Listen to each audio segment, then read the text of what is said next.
Been a very interesting year, and not only mid caps and large caps, it totally depends on which currency are you looking at returns in, right? If you are looking at dollar returns, practically no returns this year, right? Obviously, rupee returns have been great, but I think the more important thing is India has really been an outperformer in the EM space, and that I think is a fact. Like if you see all the data, India has been the best market, or at least among the larger markets. And I think what is really helping is firstly, we had very strong domestic flows through the year and they continue, and which has always been a support for the market.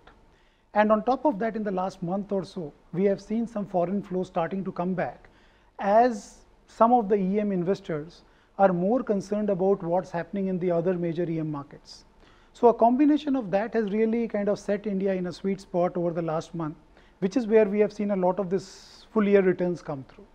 Is this positioning or the sweet spot which you say, is this temporary in nature, or this is more like a structural change towards India because others are losing out?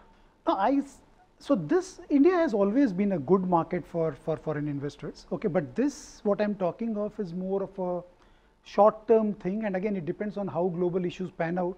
Could become a medium-term thing depending on how things get resolved.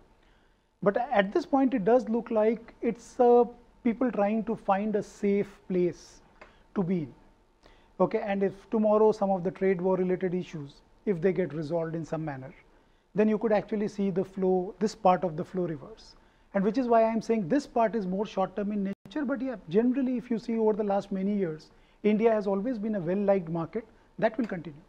In your latest strategy report, you've not changed your Sensex target for March 2019, and your March target for Sensex is lower than where the markets currently are, which means you expect markets to come down in the next 6 months. Yeah. So let me put it this way.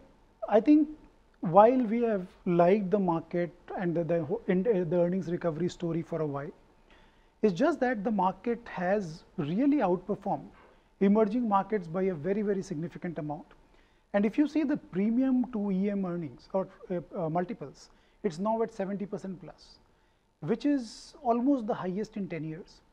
And if you see last couple of times when we hit this kind of 60-70% levels, over the next year and a half, the multiple, the premium came down to 30%. Okay, so in some ways, India underperformed meaningfully. So that's one thing to keep in mind, that valuations are on the higher side. Secondly, the earnings recovery, a large part of it, incremental earnings, if you see FY19, half of the incremental earnings are supposed to come or expected to come from financials. Now, those have been volatile, and I think one needs to monitor if they actually come through, because earnings recovery has been a theme for 5 years now, right? And first 4 years it has disappointed. So that's also something which I would really keep in mind. And the third thing is, if you see the top down and the market, it's not like very easy to correlate. Okay, and I was talking to some people in our fixed income team. Okay, and again they were joking that we are like living in two different markets, because on one hand, the macro, if you see the current account, if you see the rupee, okay, if you see the fact that globally things are in a flux, crude is still an overhang. If you put it all together, and then you have, as you pointed out, political elections coming up in the later part of the year, you put it all together, the top down is not really as great. So when you kind of put all those 3-4 things together, our view was that at least in the short term, it does look like that the market is running a little ahead of fundamentals.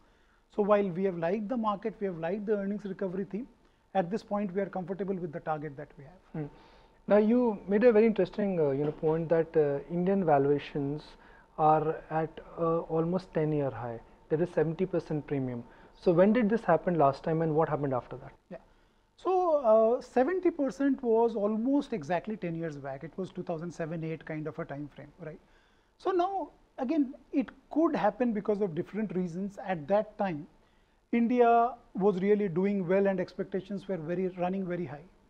Okay, and then when those expectations didn't play out, and then you saw the market correcting, right? Right now, I think it's a different kind of a thing, where yes, expectations are high, but at the same time, people are trying to hide in a safe market.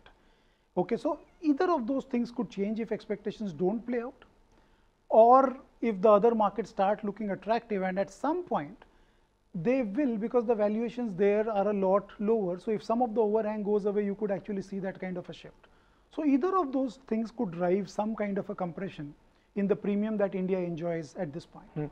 You're reasonably optimistic about the earnings projections for FY19. So can I counter back with a very bullish argument, and this is a very bullish argument, which is that okay, valuations are rich, but when earnings recovery is about to dawn on us, valuations could be justified. And also, both of us know that when earnings recovery will happen, everyone will underestimate the demand and the earnings recovery, because earnings recovery will always surprise you. That's the nature of the market.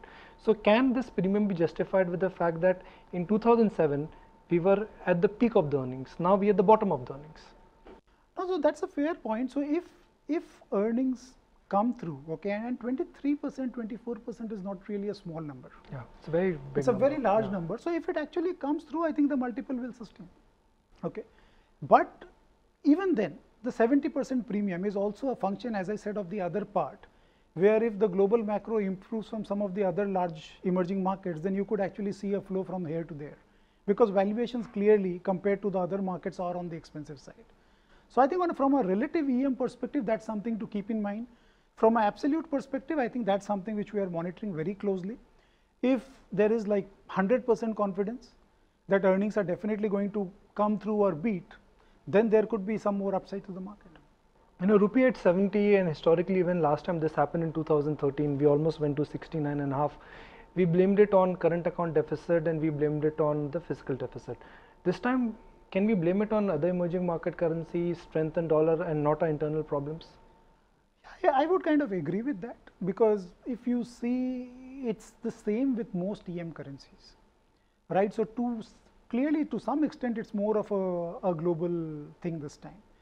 And having said that, I think the current account deficit is also on the higher side. We just raised our projections, and that's also something to keep in mind. But I would say a large part of what is happening is more because of what is happening globally rather than an India specific thing.